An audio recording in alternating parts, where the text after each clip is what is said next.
I walked slowly down the street, my legs growing heavier with each step. The wind, unusually cold for September in Halifax, whipped through the thin fabric of my shirt, making me shiver. But the shiver running through my body wasn't just caused by the cold. I'm 72 years old, and today is the first time in 47 years I've been out of work. We appreciate your input, Mr. Whittle, but the company is moving to automated inspection systems. Brent, the new manager, barely 30, told me. I'm sorry, but your position has been cut. He's sorry, all right? All I could see in his eyes was annoyance at having to explain himself to an older employee who he thought should have retired long ago. I wanted to tell him that I couldn't afford to retire, that I had obligations, that my daughter and grandchildren depended on my income. But instead, I silently gathered my things, shook his outstretched hand, and walked out of the office where I had worked for nearly half a century. The house greeted me with an unaccustomed silence. Usually in the evenings, Hazel was watching her endless soap operas, and the grandchildren River and Lane were making noise in the backyard or arguing over the bathroom line. But now, at 2 in the afternoon, the house seemed extinct. I walked to the kitchen, poured myself a glass of water, and sat at the table, gathering my thoughts. How could I explain to Hazel that now we would have to live on my pension alone? She'd never been frugal. Money flowed through her fingers like water. After her divorce 3 years ago, she quickly squandered the alimony on some yoga teacher training she never finished and moved in with me temporarily. That temporarily had dragged on, and now she was completely dependent on my income. The front door slammed and I heard voices. Hazel had returned with the children. Absolutely outrageous. I specifically asked you to watch Lane. My daughter's voice was ringing with irritation. But Mom, I told you I had practice. River, my oldest grandson, excused himself. Coach said if I miss another one, I'm off the varsity roster. Daddy, Hazel appeared in the kitchen doorway, holding 10-year-old Lane's hand. Why are you home at this hour? I took a deep breath. We need to talk, Hazel. Something in my tone made her wary. She let go of Lane's hand and crossed her arms over her chest. What's wrong? I was downsized, I said simply. The company is moving to automate processes. Hazel froze as if she didn't understand. What do you mean, downsized? She said slowly. It means I no longer work at construction support. I no longer have a salary, only a pension. My daughter's face contorted as if I had informed her of a terminal illness. But how are we going to live now? She whispered. Your pension is barely enough to pay the bills. We'll have to save money, I replied. Maybe you should get a job. River's old enough to look after Lane after school, and you could— A job? Hazel interrupted me, her voice rising an octave. What job, Daddy? I haven't worked in 15 years. I don't have any skills. I tried taking those courses, but you know it didn't work out. You could start with something simple, I suggested. Maybe in a cafe or— A cafe? She was almost shouting. You want me at 39 to go waitressing? Are you kidding me? Hazel, please. I glanced at the kids who were frozen in the aisle watching our conversation. Let's discuss this calmly. Calmly? She was actually yelling now. How can I be calm when you ruined our lives with your incompetence? Why couldn't you keep this job? What did you do wrong? I didn't do anything wrong, I replied, feeling the anger building up inside. I've been with the company for 47 years. It was downsizing and it affected a lot of people. But not everyone, Hazel cut her off. So someone was more valuable than you. You had to fight for your place. You had to— Mom, stop it. River suddenly intervened. It's not Grandpa's fault he got fired. Hazel turned to her son and her eyes narrowed dangerously. Go to your room, River. This is an adult conversation. But Mom, in your room, she shouted, and take your sister with you. River grabbed Lane's hand and pulled her away from the kitchen. The girl turned around. her blue eyes full of fear and incomprehension. I tried to smile encouragingly at her, but it was unconvincing. As soon as the children were out of sight, Hazel turned to me again. Her face, so similar to my late wife's, was contorted with rage. "Is that all you have to say? We're going to have to save money?" she mocked me. "Lane has ballet lessons starting in a month that I haven't paid for yet. River needs a new gym uniform. I need money for the massage course I was going to start next month." "Hazel," I tried to speak calmly, "I understand your frustration, but it's not the end of the world. We'll get by. My pension will be enough for basic needs, and you can—" "Your pension won't even be enough to feed all of us," she interrupted. "Do you have any idea how much it costs to feed 2 growing children? What about clothes? What about school supplies?"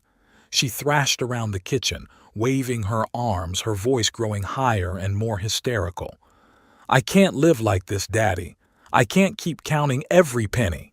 That's not why I came back to you after the divorce. You promised you'd help us. You promised we'd be safe." "I'm doing the best I can," I said quietly. "I wasn't planning on losing my job." "You didn't?" She paused with her hands at her sides. "At your age, you should have expected this. You should have prepared, put the money aside." "I was saving," I countered. "But your divorce and the move exhausted my savings. You know that." It was true.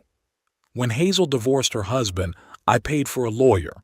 When she decided to move in with me, I spent my savings to renovate the house so the kids would be comfortable. I moved into a small room at the end of the hallway, giving them the main part of the house. I did what I could to help my daughter and grandchildren. "So now it's my fault?" Hazel raised her voice even more. "You're blaming me for your financial problems?" "I'm not blaming anyone," I sighed.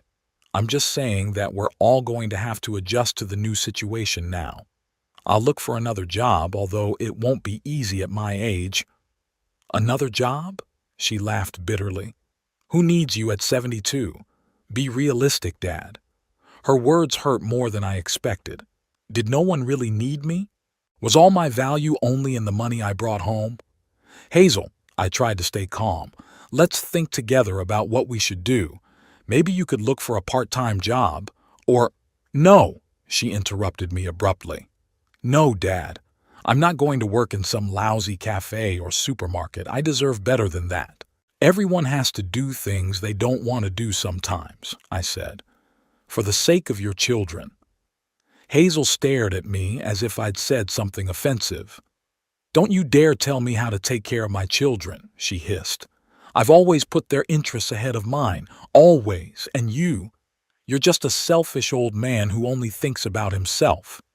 It was so unfair it took my breath away. I've spent the last 3 years providing for her and the kids, denying myself everything from new clothes to medications my doctor prescribed that insurance wouldn't cover. "Hazel, you're wrong," I said quietly. "I've always put your interests ahead of mine, ever since you were a little girl." "Have you?" She puckered her lips. "Then why didn't you prepare for this day? Why didn't you set aside enough money so we could live decently even if you lost your job?" "Because all my savings went to you," I answered, feeling something inside me break. "For your divorce, for your housing, for your kids." "So now it's my fault?" Her voice trailed off into a scream. "You're the one who asked me to move in with you. You said you'd help me with the kids." "Yes, I did," I agreed. "And I don't regret it. But I can't create money out of thin air, Hazel. We all have to adapt." "I won't adjust to poverty," she cut me off. "I've been through this before when Grant left us. I won't let my children live in poverty again." "No one's talking about poverty," I countered. "We'll just have to be more frugal." "Frugal?" She laughed hysterically. "Do you realize that your pension isn't even a living wage for 4 people? We'll starve, Daddy." "Don't exaggerate." I was beginning to lose patience. "We can manage if we work together." "No." Hazel shook her head. "No, Dad. I'm not going to work together with you. I'm not going to sacrifice my life and my children's future because of your incompetence." She paused, took a deep breath as if making some kind of decision, and then said, "I think you should leave." I didn't immediately understand what she meant. "What? Leave, Dad? Move out? Find another place to live?" I stared at her, not believing my ears. "Hazel, this is my home. I've lived here for 40 years. So?" She shrugged. "This is where we live now, me and the kids. You can't provide for us anymore, so we don't need you." Her words hit me like a slap. I felt the blood drain from my face. "You're kicking me out of my own home?" "I'm just suggesting you find a place you can afford on your pension," she said calmly, even calculatingly. "And we'll keep this house. After all, the children need stability. They go to school here. They have friends here." "But it's my house," I repeated, still unable to comprehend what was happening. "I've been paying the mortgage for 30 years. My name is on the deed." "It's just a formality," Hazel said. "You can sign the house over to me. It's only fair after all I've been through." I looked at my daughter and didn't recognize her. Where had that little girl with the pigtails who used to come running to me with her broken knees and frustrations gone? When did she turn into this cold, calculating woman? "I won't sign over the house to you," I said firmly. "It's my only asset, my old age insurance." "So you're choosing a thing over the well-being of your grandchildren?" Her voice was high, hysterical again. "You're so selfish, Daddy, always thinking only of yourself." "That's not true, and you know it," I replied, feeling the anger building up inside. "I've taken care of you all my life. Even when your mother died, I didn't break down. I kept working, providing for you. I paid for your college tuition that you dropped out of. I paid for your wedding to Grant, even though I knew he wasn't right for you. I paid for your divorce. I took you and the kids into my house. I gave you the best rooms. That's enough," Hazel screamed. "Stop listing all the things you've done for me. It's your duty as a father to take care of your child." "And it's your duty as a daughter to respect your father," I said quietly, "especially when he's in trouble." "In trouble?" she snorted. "It's your own fault you're in trouble. You should have done a better job, should have done everything you could to keep your place. You should have—" "Stop it." I raised my voice, which rarely happened. "I won't listen to these accusations. I've done my best, always." "Apparently, that's not good enough," Hazel said. "I don't need you without money, so go away." There was a heavy silence in the room. I looked at my daughter and saw only coldness and calculation in her eyes. Not a drop of love or gratitude. "Are you serious?" I finally asked. "You're kicking me out of my own home just because I can't provide for you anymore?" "Yes," she answered without hesitation. "Pack your things and leave. I'll call the lawyer tomorrow to discuss the transfer of the house." I got up slowly from the table, feeling my legs shaking. "You're going to regret this, Hazel." "The only thing I regret," she replied, "is letting you control my life for so long. Now I'm going to make my own decisions. And the first decision is that you have to leave." I went to my small room, took an old travel bag out of the closet, and began to put in it the most necessary things: a change of clothes, a razor, a toothbrush, medicine. My hands moved mechanically and my mind was empty. I couldn't believe that this was really happening, that my own daughter was kicking me out of the house I had bought with my labor, in which I had raised her. When I left the room with my bag, River was standing in the hallway. His eyes were wide open, a look of horror and disbelief on his face. "Grandpa, where are you going?" he asked in a trembling voice. "I need to leave for a while, son," I answered, trying to keep my voice calm. "It will be better for everyone." "But why? Is it because you got fired? It's not your fault. I know, River, but your mom's really upset right now and she needs time to process." Lane looked out of her room door, her eyes red with tears. "Is Grandpa leaving?" she asked quietly. "Just for a while, sweetheart," I tried to smile, but my lips wouldn't do it. "I'll call you, I promise." "No, He won't. Hazel appeared in the hallway, her face stony. Children, go to your rooms. Now. But Mom, River started. I said now, Hazel shouted. The children reluctantly disappeared behind the doors of their rooms, and I was alone with my daughter. Have you got any money? She asked. I patted my pockets and found that there were only $5 left in my wallet the rest of the lunch money. Not much, I answered. Enough for a hostel for the night. Okay, Hazel nodded. I'll call you when I decide what to do with the house. She went to the front door and opened it, explicitly inviting me to leave. I walked slowly toward the exit, each step difficult as if I were walking in deep snow. At the threshold, I turned around one last time. I never thought you could do this, Hazel. And I never thought you could let me down like this, Daddy, she replied. We're even. The door slammed behind me, and I was alone on the porch of the house that was no longer mine. The Sea Breeze Hostel was located in one of Halifax's most unremarkable neighborhoods. The 3-story, blackened brick building, wedged between a laundromat and a grocery store, looked like it had been renovated during Queen Victoria's lifetime. The shabby sign creaked in the wind, and the porch steps sagged under the weight of the guests. But for me, this hostel was the only available shelter. A room for one is $30 a night, the receptionist told me, an older woman with a tired face and bright red dyed hair, with a shared bathroom at the end of the hallway. The bed in the common room is $15. I looked at the $5 bill in my hand, all I had left. I'd never gotten a credit card, considering it an unnecessary luxury. And what was the point of having them if my entire paycheck went to my family's needs? Do you have anything cheaper? I asked, trying to keep my voice firm.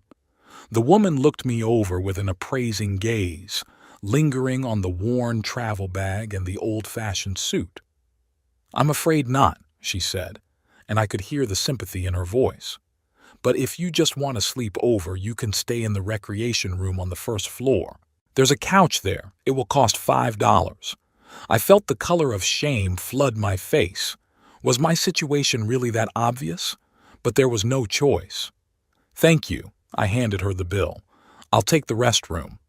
She nodded without asking for ID and handed me the key to the front door. The restroom is just down the hall, first door on the right. There's a kettle and microwave in there if you need to heat something up. I thanked her and headed in that direction. The lounge turned out to be a small room with a shabby sofa, a coffee table with old magazines on it, and a small TV on the wall. There was a refrigerator in the corner, a microwave, and an electric kettle next to it. Not a godsend, but a roof over my head. I sank down onto the couch, setting my bag next to me. Only now, in the silence of this faceless room, did the reality of what had happened begin to really hit me. My daughter had kicked me out of my own home. My Hazel, the one I'd raised, the one I'd cared for all these years, had kicked me out the door like a worthless thing. How had we gotten to this point? I closed my eyes and memories came over me like a tidal wave. Hazel at 5 with pigtails and a gap-toothed smile showing me her drawing. Hazel at 12 crying over her first unhappy love. Hazel at 18 receiving her high school diploma, her face shining with pride. And Hazel today, cold-eyed, saying, I don't need you without money. Where did I go wrong? When did my little girl turn into this selfish, calculating woman? Maybe after Eleanor died? My wife died 5 years ago of cancer. She was always gentler with her only daughter, smoothing over the rough edges when Hazel showed her temper. And me. I just kept working, providing for my family, believing that was my primary responsibility as a husband and father, or maybe it all started earlier when Hazel was a teenager. She always got what she wanted. New clothes, trips with friends, expensive birthday presents. Eleanor and I wanted her to have everything we didn't have when we were kids. But maybe instead of teaching her to appreciate what she has, we just accustomed her to taking without thinking about the cost. Or maybe it was her marriage to Grant. He was charming but irresponsible. promised her the gold mine, and left her with 2 kids in debt. Hazel was devastated, and I couldn't bear to see her suffer. I offered her to move in with me, took over taking care of her and the grandchildren. Maybe I'd done her a bare favor again by not letting her deal with her difficulties on her own. I sighed and opened my eyes. What was the point of looking for reasons now? The fact remains that I am a 72-year-old man, thrown out on the street by my own daughter with no money, no prospects, and 1 bag of belongings. What should I do next? You could try to find another job, but Hazel was right about one thing. Who needs me at my age? Construction companies prefer young, strong workers or those with up-to-date knowledge. My experience as an inspector on building sites won't interest anyone. I still have a pension, but it's barely enough to rent a cheap room and a modest meal. Winning back my house is out of the question. I have no money for lawyers, and I'm not ready to fight Hazel on my own. No matter what, she's my daughter. There was a quiet knock on the door, and I flinched. The receptionist stood on the doorstep with a tray on which a cup of tea and a sandwich were smoking. "I thought you might be hungry," she said, setting the tray on the coffee table. "We had a sandwich left over from dinner." "Thank you," I murmured, touched by this unexpected kindness. "You're very kind." "It's no big deal." She shrugged and added, "My name is Faye if you need anything." She left, leaving me with tea and a sandwich, which at that moment seemed like a real feast. I gratefully took the food, realizing I hadn't eaten since this morning. As I chewed my sandwich, my gaze fell on the television. It was off, but on the shelf beneath it was a stack of lottery tickets and a sign that read, "Try your luck. $1 per ticket. Contact the front desk." I grinned. The lottery. The last refuge of the desperate and the dreamers.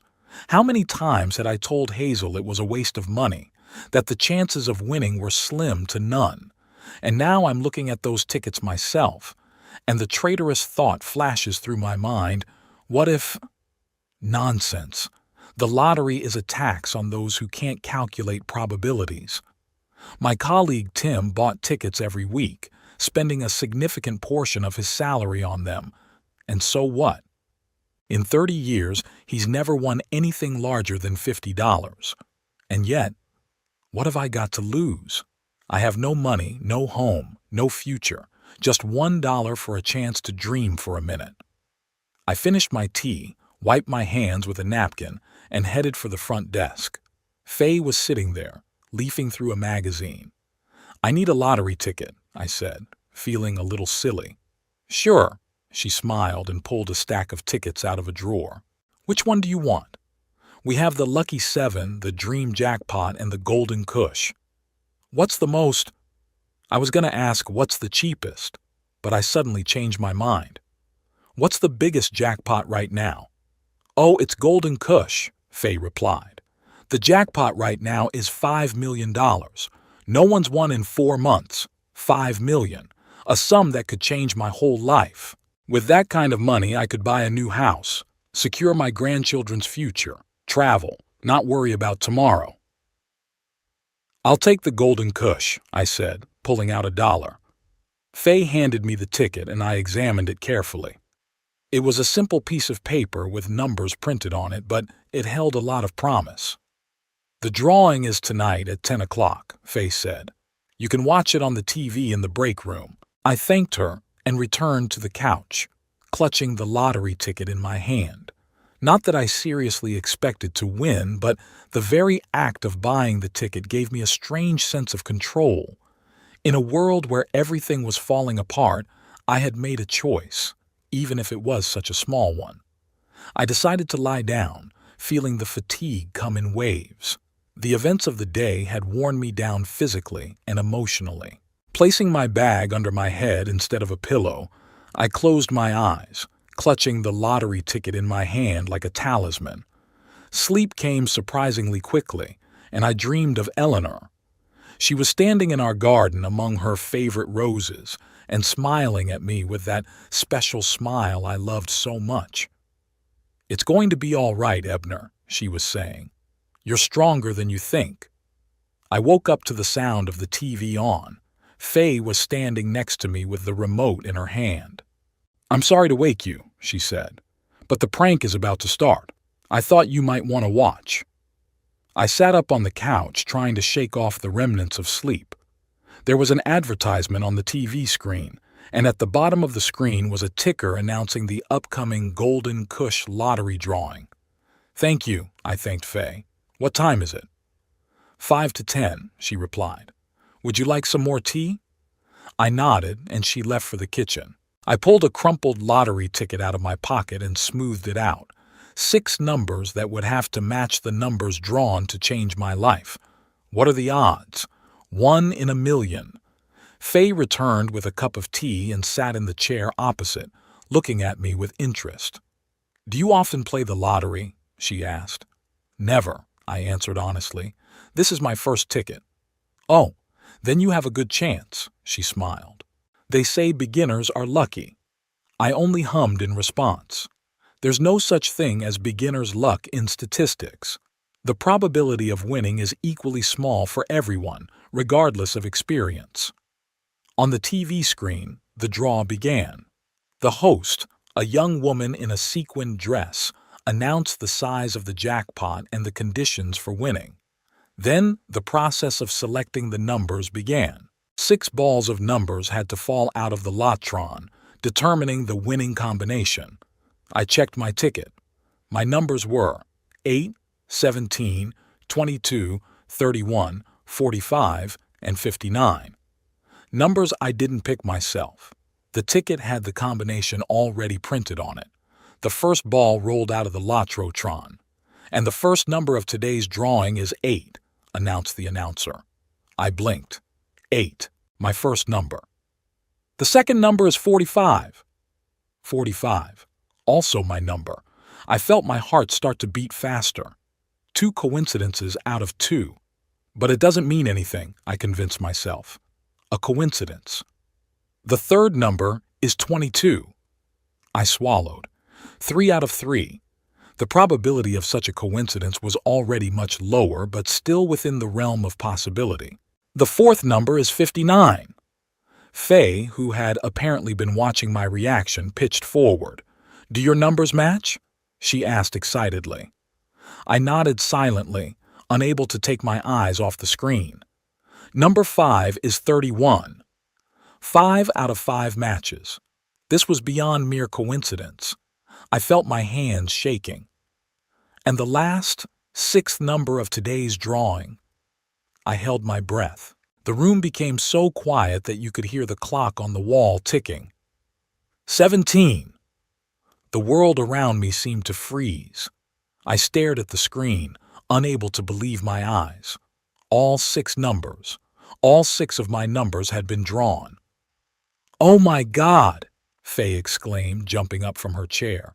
"You won! You've won the jackpot!" I couldn't speak. I couldn't move. I couldn't breathe. $5 million. I just won $5 million. That's impossible. There's no such thing. The odds of winning the Golden Kush are 1 in 42 million. People buy tickets their whole lives and never win. Did I, who bought my first lottery ticket ever, hit the jackpot? "You need to call the number on the ticket." Faye shook my shoulder, bringing me out of my stupor. "Hurry! They'll tell you what to do next." I shifted my gaze to the ticket in my hand. Yes, there was indeed a phone number printed there for the winners, but I couldn't bring myself to believe what was happening. "Do you have a phone?" I asked hoarsely. "Of course." Faye pulled her cell phone out of her pocket. "Here you go." With trembling fingers, I dialed the number. After a few beeps, a pleasant female voice answered me. "Golden Kush Lottery, how can I help you?" I think I won," I said uncertainly. "Congratulations," replied the woman enthusiastically. "May I have your name and ticket number?" I gave my name and dictated the number printed on the ticket. "Just a moment, please," she said. I could hear her tapping on the keyboard. "Yes, Mr. Whittle, you are indeed the winner of the winning ticket. Congratulations on winning $5 million. I got dizzy. So it's true. I really did win." What do I do now?" I asked. You need to come to our Halifax office tomorrow morning with your ticket and ID. We will do an official verification procedure and then you can collect your winnings. The office address is printed on the back of the ticket. I thanked her and hung up, still not believing what was happening. What's up? Faye asked impatiently. What did they say? You really won, I said, and my voice sounded alien. $5 million. Wow, Faye exclaimed, clapping her hands together. That's amazing. What are you going to do with that kind of money? What am I going to do? That question brought me back to reality. $5 million. A sum that could completely change my life. I could buy a new house. I could travel. I could provide for my grandchildren's future. And then I was struck by the thought of Hazel, my daughter who kicked me out of the house saying she didn't need me without money. What will she say now that she knows I've won? Would she come running back, apologizing and trying to return the favor? I felt a strange feeling growing inside, a mixture of bitterness, resentment, and release. For the first time in years, I was truly free. Free from having to work my ass off to provide for an ungrateful daughter. Free from guilt and obligation. Free to choose how to live my life. I don't know, I finally answered Faye. I need to think it over. She nodded understandingly. Would you like to stay here tonight? The restroom is at your disposal, and tomorrow morning you'll go to the lottery office. Thank you. I was grateful for her kindness. I'd like to stay. Good night then, lucky you. She smiled and left the room, leaving me alone with my thoughts. I leaned back on the couch again, clutching the now priceless lottery ticket in my hand. $5 million. Yesterday, that amount would have seemed unimaginable, unattainable. But today it was a reality. What will I do with my new life? Where will I go? What will I do with this money? For the first time in a long time, I had a choice. A real choice, not limited by obligations to other people. And it was both frightening and exciting. I closed my eyes and tried to visualize my future life. It was hazy, uncertain. But there was no room for Hazel and her manipulations. I wasn't going to let her use me again. With that thought, I drifted back into sleep, but this time it was restless, filled with strange images and numbers dancing before my eyes. $5 million. A new life. New opportunities. A new me. The morning began with a rush. Faye brought me a cup of strong coffee and a fresh bun, then insisted on driving me personally to the lottery office. I can't miss a moment like this, she said, smiling. It's not every day my guest turns into a millionaire. The Golden Cush Lottery office was in a modern glass and concrete building in downtown Halifax. I clutched the ticket tightly in my hand, not even trusting my own pocket. Throughout the night, I woke up every hour, checking to make sure it was there, as if I was afraid my sudden happiness would melt away like a dream. When we entered the building, we were greeted by a young woman in a strict suit. She led us into a separate office where two men in expensive suits were waiting. Mr. Whittle, one of them stood up and extended his hand to me. Congratulations on your winnings. I'm Terrence Blackwood, director of the Golden Cush Lottery. And this is Alan Forster, our financial advisor. The next 2 hours were a blur. They checked my ticket, checked it against the database, asked to see my ID. I signed dozens of documents I barely understood. Alan Forster patiently explained each item to me, but the information slipped past my consciousness. I still couldn't believe this was happening to me. Now, Mr. Whittle, you can receive the entire amount all at once, tax deductible, or you can choose to pay in installments over 20 years, Forster explained. From a tax point of view, the second option is more favorable, but I want it all at once, I interrupted him. After all taxes, my winnings amounted to $3,200,000, an amount I could never have earned in my entire life, a sum that gave me freedom and independence. You should see a financial advisor, Forster recommended, handing me a card. My colleague, Nicholas Wood, specializes in handling large winnings. He can help you manage your funds wisely. I nodded, accepting the card. After the formalities, I was given a certificate and told that the money would be transferred to my account within 3 working days. I didn't even have a bank account and had to open one at the nearest bank branch. When Faye and I left the lottery office, she gave me a big hug. "I'm so happy for you, Mr. Whittle," she exclaimed. "You deserve this happiness." It was strange to hear such words from a woman I had known for less than 24 hours, but in that moment I was grateful for her support. "Thank you, Faye," I said sincerely, "for everything."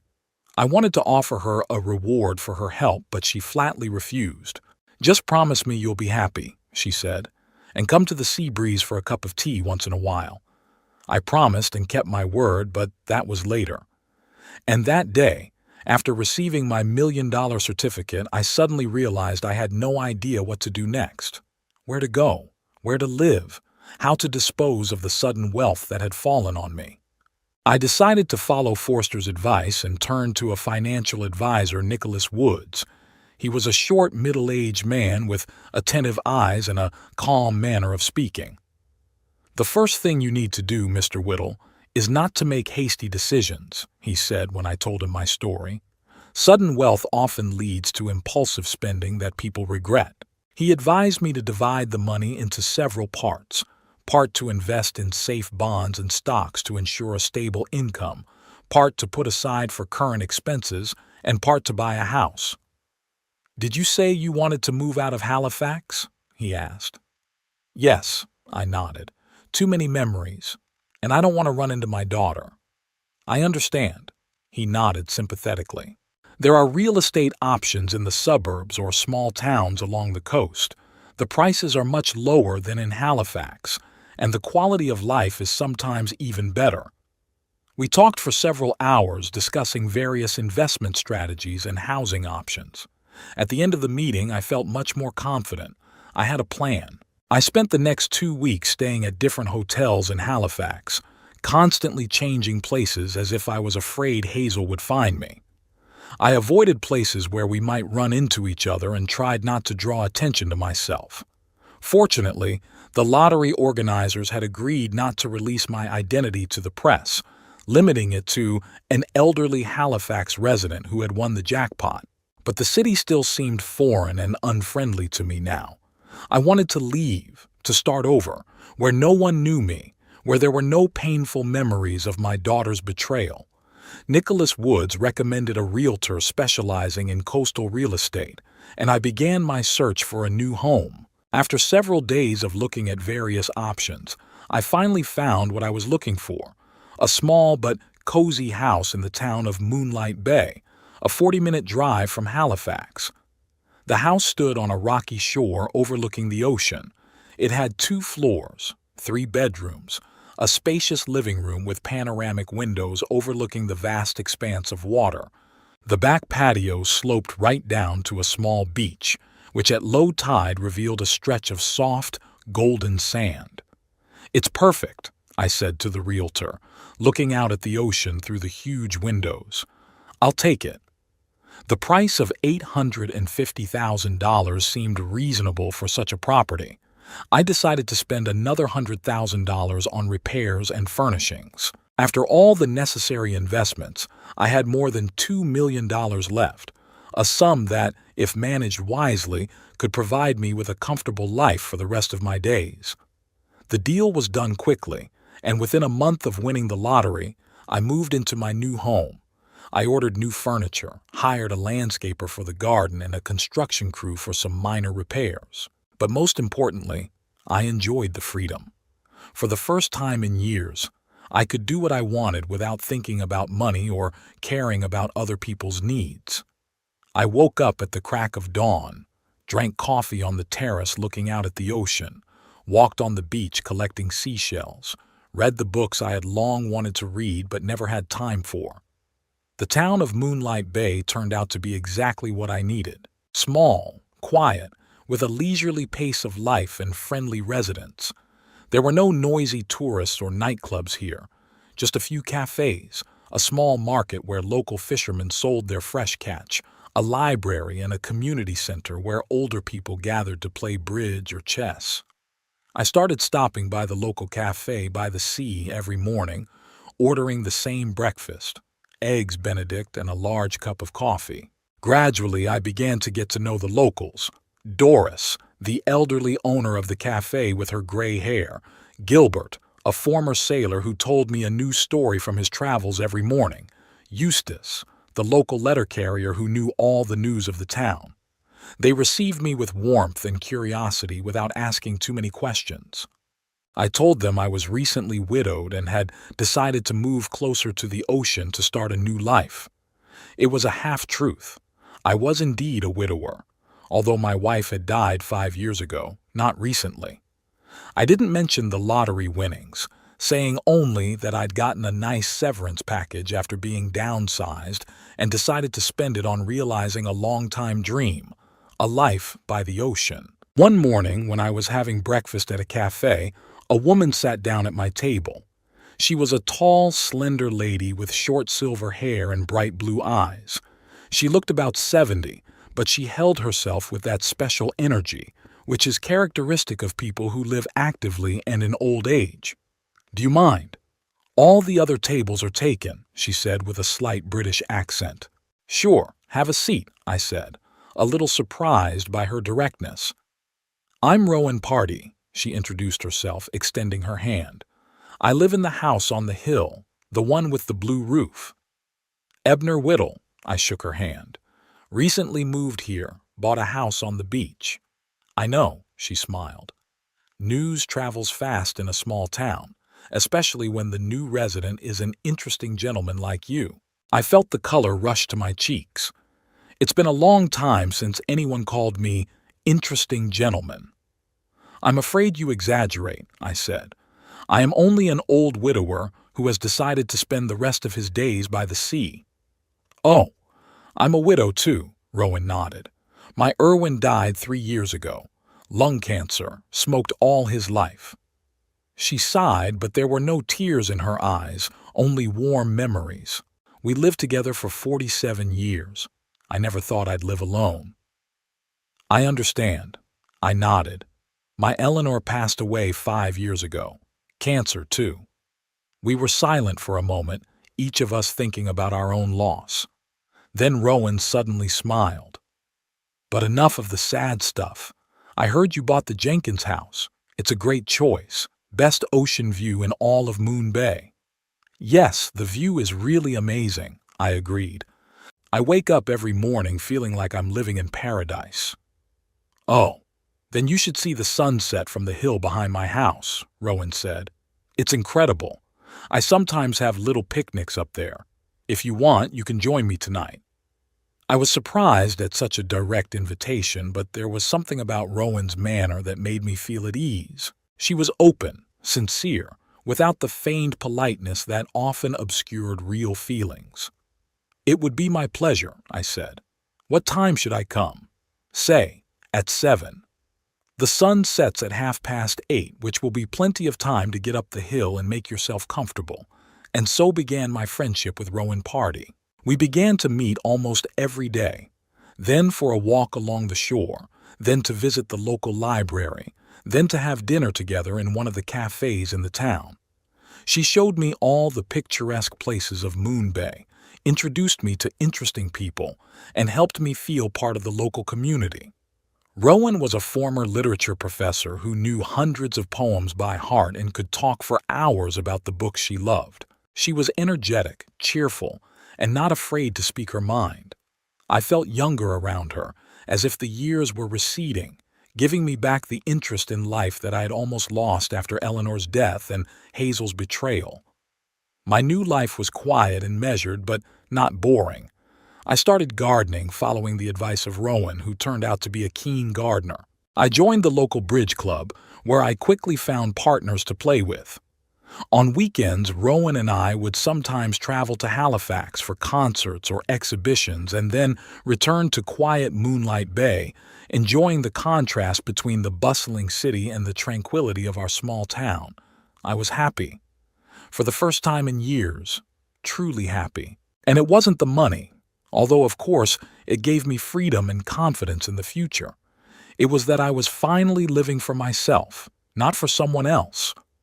But one morning, as I was having breakfast on the terrace, enjoying the view of the ocean, my phone rang. The number was unfamiliar and I almost didn't answer, but something made me press the receive button. Hello? Dad? Hazel's voice, which I hadn't heard in almost 2 months, struck me like lightning. Is that really you? I remained silent, not knowing what to say. How did she find my number? Why is she calling after everything that's happened? Dad, I know it's you. Hazel's voice became demanding. Why haven't you been answering my messages? I left them on your old voicemail. I have a new number, I said finally. How did you find it? It doesn't matter, she dismissed it. What's important is that you won the lottery, and you didn't tell me about it. $5 million, Dad. How could you keep that from us? Well, here's the thing. She found out about my winnings. But how? How did you know about the winnings? I asked, feeling the anger building inside me. It was on the news, Hazel replied.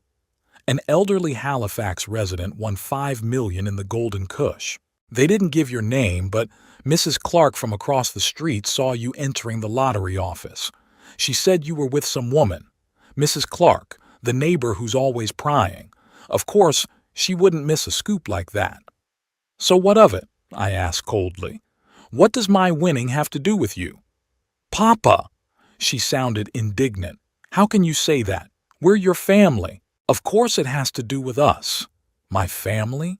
I felt anger overwhelm me. The same family that kicked me out of my own home when I lost my job. The same daughter who said she didn't need me without money. Dad, you've got it all wrong. Hazel's voice softened, almost pleading. I was upset, scared. You know how scared I am of being broke after what happened to Grant. I didn't mean to offend you, I just didn't mean it well. Unfortunate? I grinned bitterly. You kicked me out the door with one bag of stuff. It wasn't an unfortunate expression, Hazel. It was a conscious choice. I made a mistake, Daddy. She was really crying now, or skillfully imitating crying. I'm so sorry, we all miss you. The kids keep asking when you're coming back. I'm not coming back, I said firmly. I have a new home now, a new life. A new home? There was a new demanding tone in her voice. You bought a house. Where? How much did it cost? It's none of your business, Hazel. But, Daddy, what about us? You have to help us. River's got school problems, Lane needs to pay for dental work, and I haven't been able to get a job. Of course she couldn't. She didn't even try. I'm sorry to hear that, I said, surprised at my own calmness. But it's not my problem. Not your problem? Hazel was almost shouting. We're your family. You have $5 million and we can barely make ends meet. How is that not your problem? You defined our relationship, Hazel, when you said you didn't need me without money. Now I have money, but I don't need you. There was silence on the other end of the line. Then Hazel spoke, and her voice was icy. You can't do this to us. We're entitled to some of that money. No, you don't, I replied, and I advise you not to call me again. We will come to you, she exclaimed. Tell us where you live. Goodbye, Hazel. I pressed the end button of the call and took a deep breath. I knew this wasn't the end. Hazel isn't the type to give up easily, especially when it comes to money. She'd look for me, try to find out where I lived, maybe even hire a lawyer to challenge my winnings. But I was prepared for that. I had a house protected by a good security system. I had a lawyer who assured me that Hazel had no rights to my money. I had a new life with no room for her manipulation and selfishness. The phone rang again, Hazel's, of course.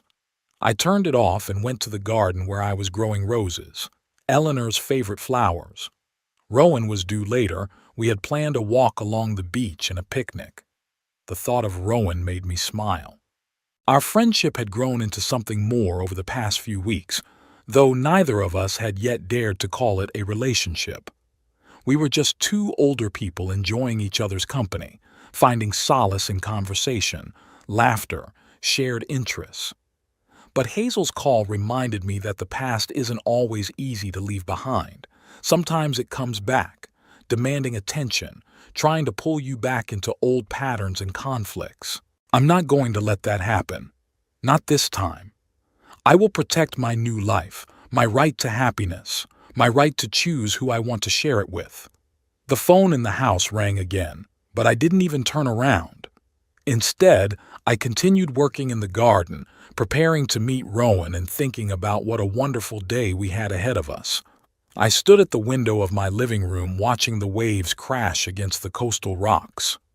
The weather was inclement today, with heavy gray clouds hanging over the ocean, the wind bending the tops of the pine trees in the garden, and the rain increasing and then almost stopping, as if it couldn't decide whether it wanted to come in earnest or just tease the earth. The weather didn't spoil my mood, though. During those 3 months of living in Moon Bay, I had grown to love both sunny days and stormy days, each beautiful in its own way when viewed from a warm, cozy home. My home has indeed become cozy. I spent a lot of time arranging it to my liking: warm colors in the interior, comfortable furniture, bookshelves filled with my favorite volumes, a collection of vinyl records that I started to collect again after I left my old collection in Halifax. On the walls were reproductions of paintings Eleanor and I loved. In the garden were roses she adored. There was nothing of my past life with Hazel here, nothing to remind me of those difficult years after my wife's death. It was completely mine, a new world. The phone calls from my daughter became less frequent, but they didn't stop altogether. She called once a week, sometimes twice, each time changing tactics. She threatened to sue, begged for help, and tried to evoke pity by telling me about the difficulties children face. I listened to her, answered shortly and dryly, but did not give in to manipulation. Gradually, I learned to see through her, to notice the false notes in her voice, to recognize the lies behind the veil of beautiful words. The doorbell rang, snapping me out of my musings. It was strange. I wasn't expecting anyone. Rowan wasn't due until tonight. We planned to make dinner and watch the movie she was so eager to show me. I went to the door and opened it without looking through the peephole. I was surprised. There was Hazel standing on the doorstep.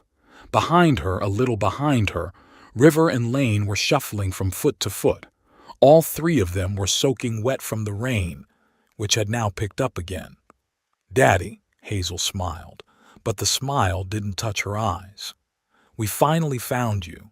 I was silent, unable to utter a word from the shock. How did they know where I lived? I never told anyone my address except my lawyer and financial advisor, and they are bound by professional ethics. "Aren't you going to invite us in?" Hazel's voice became a little more insistent. "We're soaked and the kids are freezing." I looked at the grandchildren. River, almost a teenager, stood with his eyes down, clearly embarrassed by the situation. Lane, with her hair wet from the rain, looked confused and frightened. Of course, I stepped aside, letting them into the house. "Come on in." They walked into the hallway, leaving wet footprints on the wooden floor. Hazel looked around with poorly concealed surprise and envy. Yes, it was envy in her eyes when she saw the spacious living room with panoramic windows overlooking the ocean. "What a beautiful house," she said, trying to keep her voice casual. "It must have cost a fortune." I didn't respond to that transparent innuendo, instead turning to my grandchildren. "River, Lane, it's good to see you. You must be soaked. There are clean towels in the bathroom so you can dry off." "Thank you, Grandpa," River replied quietly, the first to break the awkward silence. I showed them to the bathroom, and then went back to the living room where Hazel was already comfortably seated on the couch, as if this wasn't the first time she'd been here. "So," I said, sitting down across from her, "how did you find me?" Hazel shrugged as if it were nothing. "I hired a private investigator. He tracked down a real estate purchase in your name. It's not that hard if you know what to look for." A private investigator. Of course, I should have seen this coming. Hazel was always persistent when it came to her interests. "And why did you come here?" I asked her bluntly. "Daddy," she stepped forward, her face taking on an expression of genuine concern that I now recognized as fake. "We were worried about you. You disappeared without a word, without leaving an address. The children miss you. I miss you." "You do?" I couldn't hide the skepticism in my voice. "Did you miss me? Or my money?" Hazel's face contorted with anger for a moment, but she quickly pulled herself together. "How can you say that? Of course I missed you.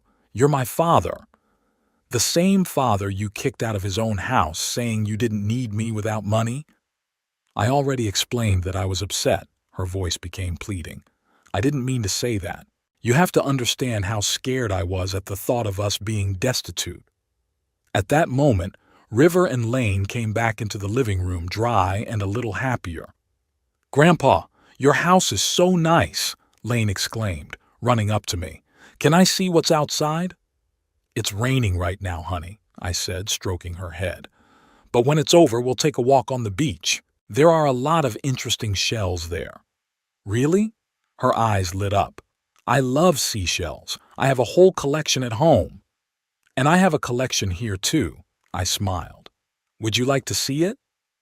Lane nodded vigorously, and I led her to the glass case in the corner of the living room where I kept the sea treasures I'd found on my walks on the beach. River, meanwhile, walked over to the window, looking out at the raging ocean. "It's beautiful here," he said quietly. "It's peaceful." "Yes," I agreed, joining him at the window. "That's why I chose this place." "Daddy," Hazel caught my attention again. "We need to have a serious talk." I nodded. "Why don't you guys go to the library? It's the room at the end of the hallway. There are a lot of interesting books there and a game console."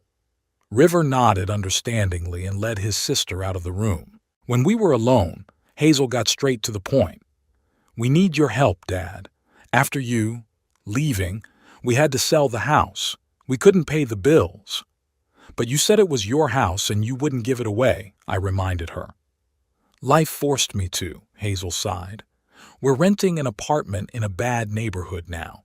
The school there is terrible, and the kids are always getting sick because of the dampness in the building." I could see where she was going with this. Classic Hazel manipulation. Create an image of suffering children to make me feel guilty and want to help. "I'm sorry to hear that," I said neutrally, "but I'm sure you'll get through it." Hazel gave me a sharp look. "I thought that after you won the lottery, you'd want to help your family. Share your good fortune with those who really love you." "Love?" I couldn't hold back a bitter chuckle. "You kicked me out of the house when I lost my job. Is that how you show your love?" "I was upset and scared," Hazel exclaimed.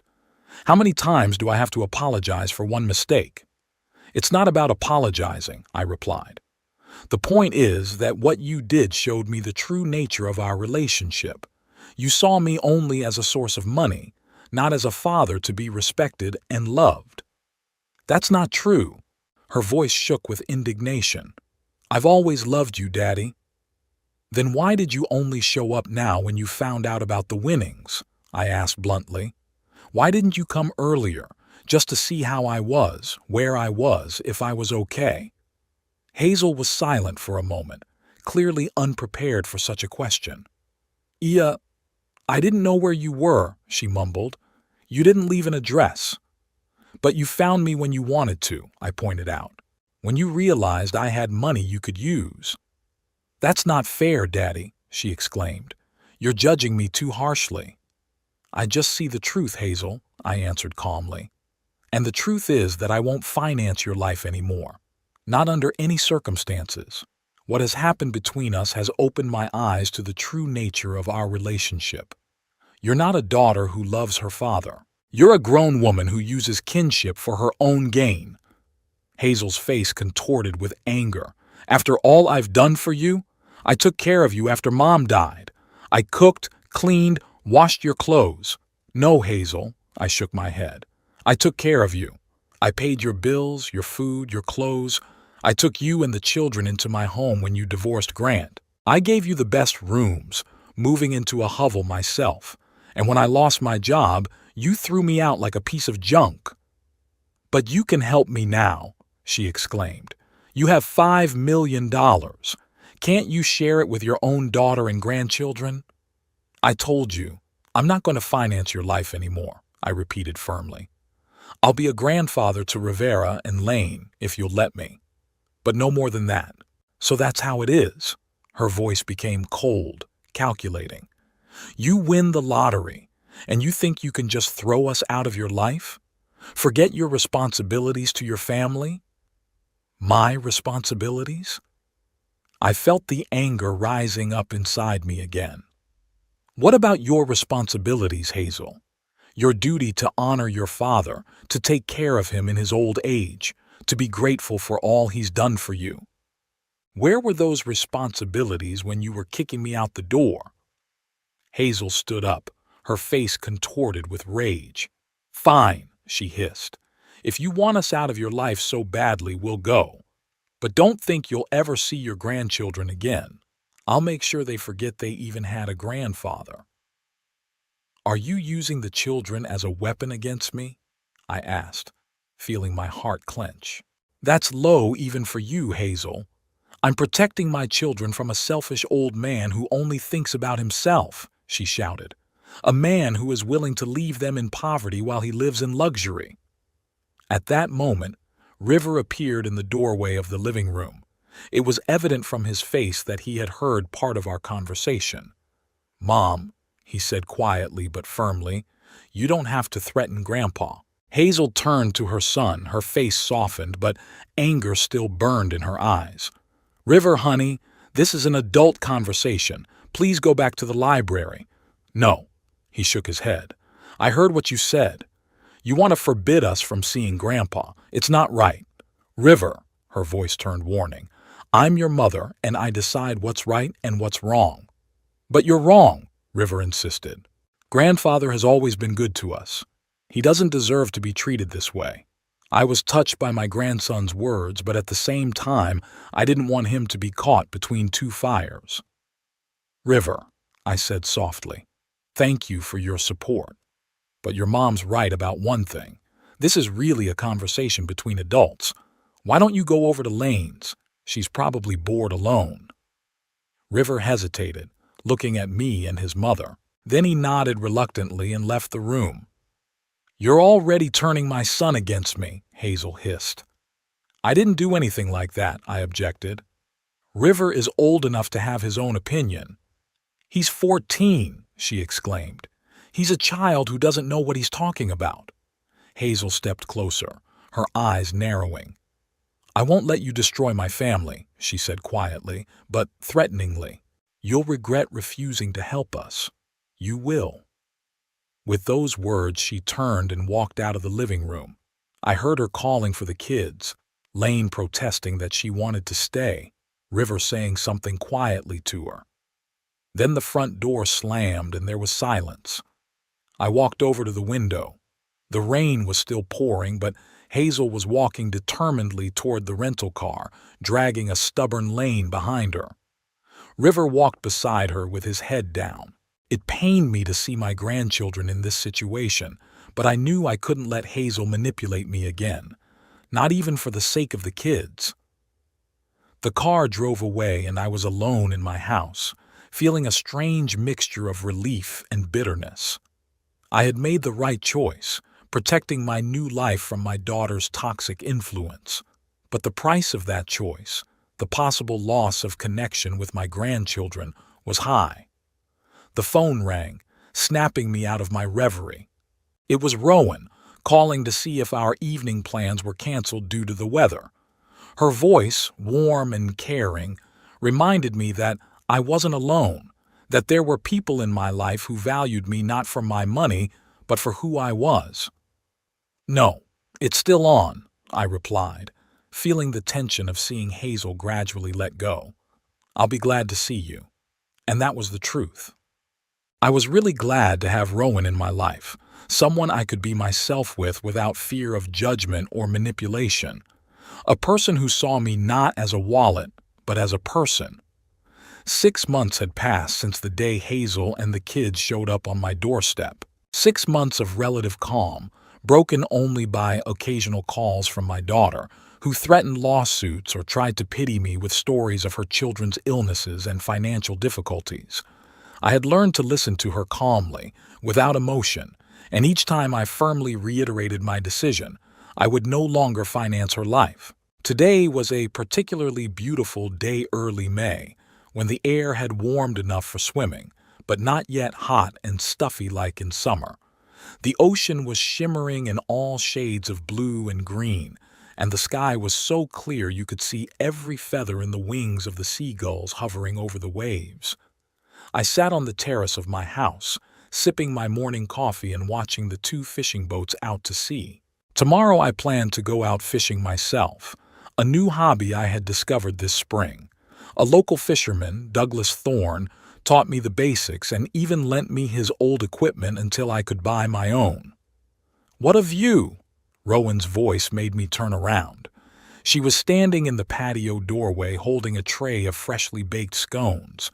"No wonder you always wake up smiling." I smiled at her, feeling my heart fill with warmth. Rowan had become an integral part of my life. What started out as a friendship between 2 lonely widowers has slowly grown into something much deeper and more meaningful. 2 months ago, she moved in with me. We decided that at our age, there was no point in wasting time on convention.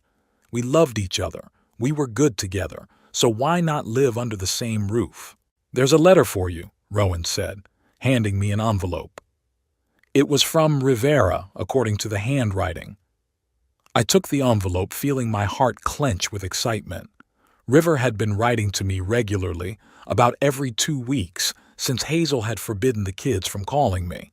My grandson had shown amazing ingenuity for his age, finding a way to keep in touch despite his mother's prohibition.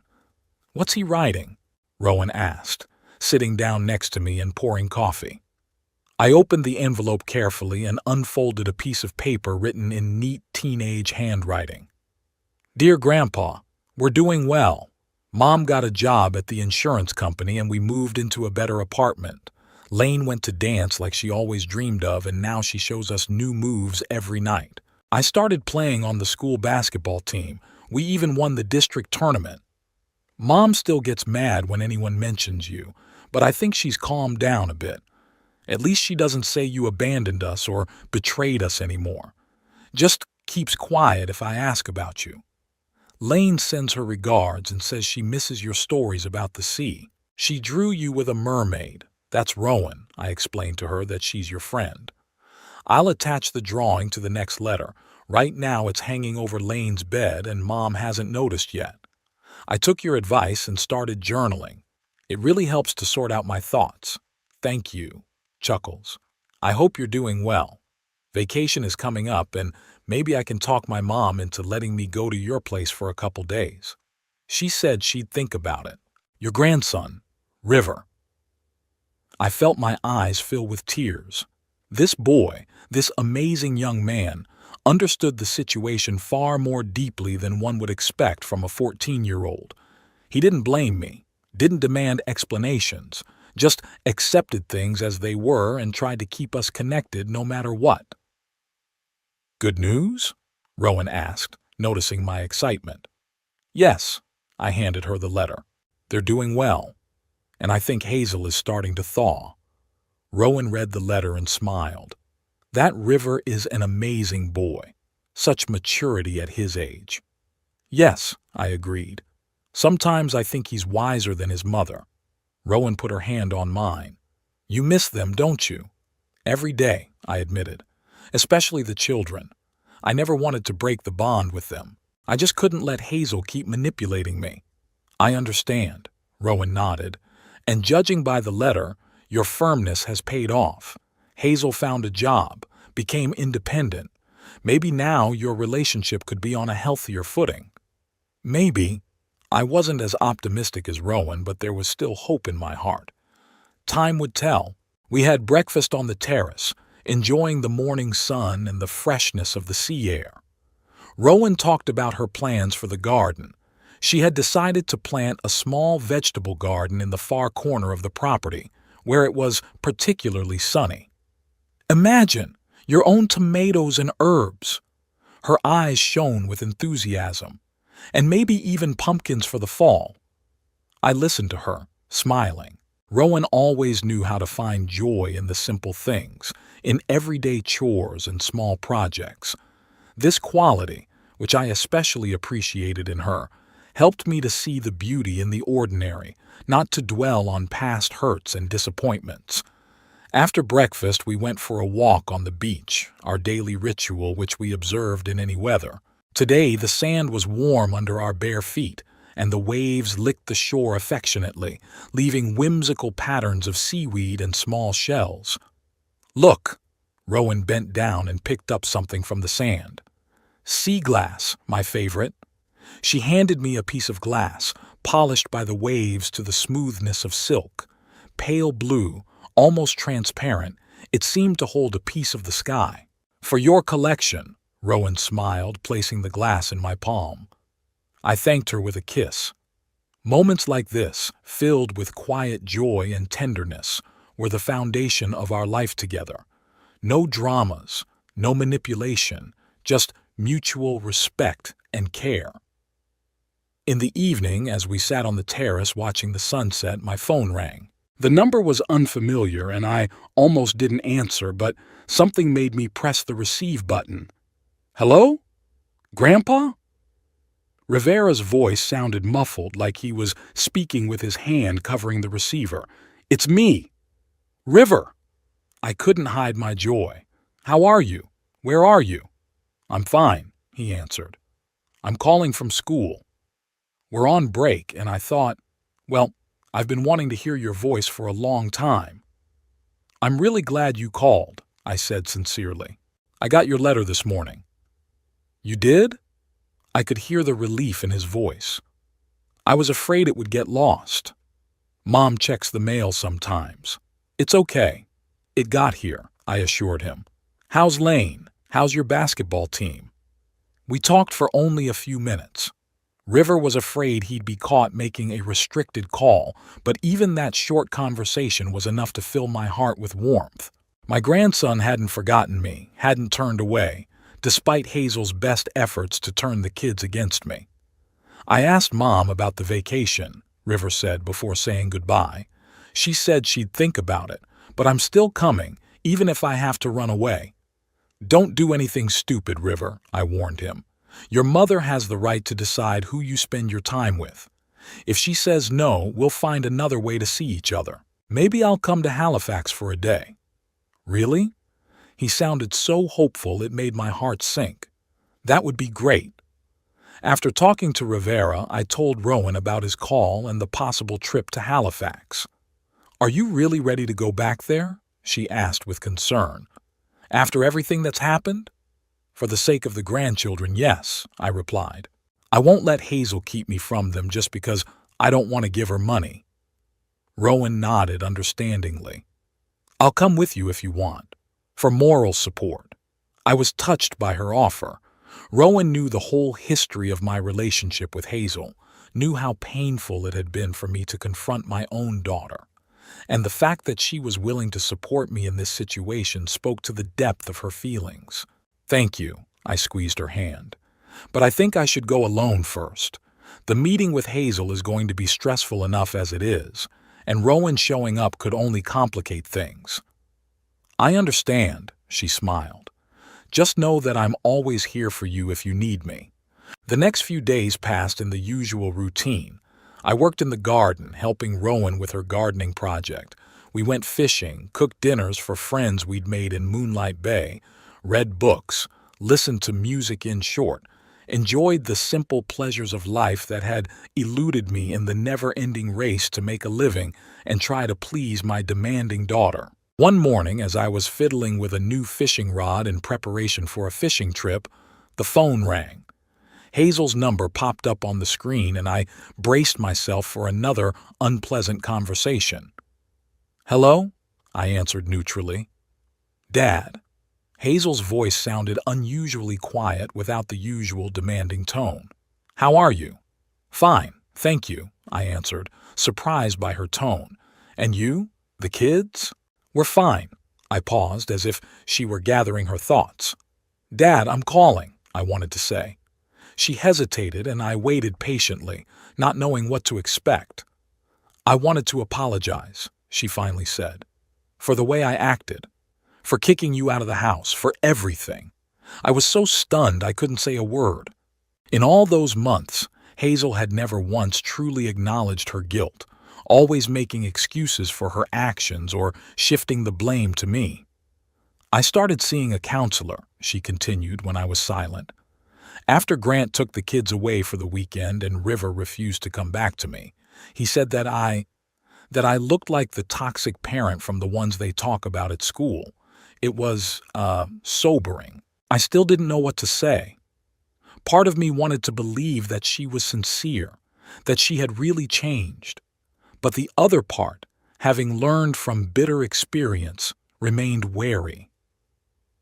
The psychologist is helping me understand my relationship with you, with the kids, with Grant, Hazel continued. I'm beginning to understand why I've been acting the way I have, using people, manipulating them. It's not an excuse, it's just, I'm trying to be a better person. I'm glad to hear that, I finally replied, choosing my words carefully. Working on yourself is always a positive step. I'm not asking you to forgive me or give me money right away, she added quickly, as if anticipating my thoughts. I just wanted you to know that I realize how awful I've been to you, and I'm sorry, really sorry. Her voice trembled and I could hear a sincere note of remorse in it that I'd never noticed before. Thank you, Hazel, I said quietly. It means a lot to me. And also, the kids miss you, she added. Especially River. He's still mad at me for forbidding him to see you. I was thinking, maybe you could come to Halifax for a day, or they could visit you if you don't want to come back here. The suggestion was unexpected, but nice. I didn't know if Hazel had really changed, or if it was just another manipulation, but the chance to see my grandchildren outweighed any doubts. I'd love to meet them, I replied. Maybe next weekend? I could come to Halifax for a day. That would be wonderful, I could hear the relief in her voice. The kids would be so excited. I'd love to see you too, Dad. We agreed on the details of the meeting and I hung up the phone, feeling a strange mix of emotions. Hope that Hazel was really changing, disbelief based on past experience, and joy at the impending meeting with my grandchildren. Rowan listened to my account of the call with a thoughtful expression on her face. What do you think? I asked her. Could she really have changed? People change, Rowan answered cautiously, especially when faced with the consequences of their actions. If River really did refuse to live with her, it could have been a big change of heart. But you're not sure, I pointed out. I'm just advising caution, she smiled softly. Don't open up completely right away. Let her prove by deeds that her change of heart is genuine. I nodded, agreeing with the wisdom of her words. Whether Hazel changed or not, I wasn't going to go back to the old relationship model where I sacrificed everything for her comfort. I had created a new life, found a new happiness, and I wasn't about to give that up. In the evening, Rowan and I sat on the beach watching the sunset. The waves rustled softly on the sand. Seagulls circled the water, searching for their last catch before dark. A light breeze brought the smell of salt and seaweed mixed with the scent of roses blooming in our garden. What are you thinking about? Rowan asked, noticing my thoughtfulness. About life, I answered. About how strange things are. If Hazel hadn't kicked me out of the house, I never would have bought that lottery ticket, never would have won the money, never would have moved here, never would have met you. Rowan took my hand. Sometimes you have to lose everything to find what's really important.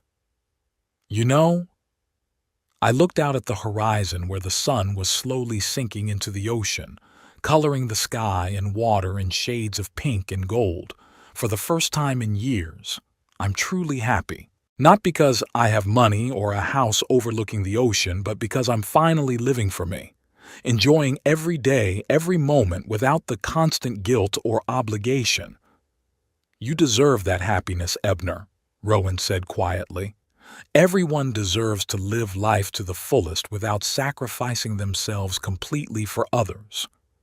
I hugged her, feeling deeply grateful that fate had brought us together. In my 72 years, I found love, freedom, and peace I never even dreamed of. Hazel's call and the upcoming meeting with my grandchildren reminded me that the past never completely disappears. It remains a part of us, shapes us, influences our decisions and emotions. But the past shouldn't determine our future or deny us the right to happiness in the present. I didn't know how my relationship with Hazel would turn out. Would she really change? Learn to respect my boundaries and accept me for who I am and not a source of financial support? Time would tell. But one thing I knew for sure was that I would no longer allow anyone, not Hazel or anyone else, to control my life or make me feel guilty for wanting to be happy. The sun had finally disappeared over the horizon, and the first stars were beginning to appear in the darkening sky. Rowan pressed herself against me, seeking warmth in the evening chill. I hugged her tighter, savoring the moment and thinking about how many more evenings like this we had ahead of us. The lottery ticket I'd bought with my last $5 had changed my life, but not in the way I expected. It wasn't the money, it was the freedom it gave me. Freedom to choose my own path, to build a life on my own terms, to love and be loved not because of financial dependence, but because of genuine feelings. Rowan and I walked down the beach back to the house, leaving footprints in the wet sand that the waves would soon wash away.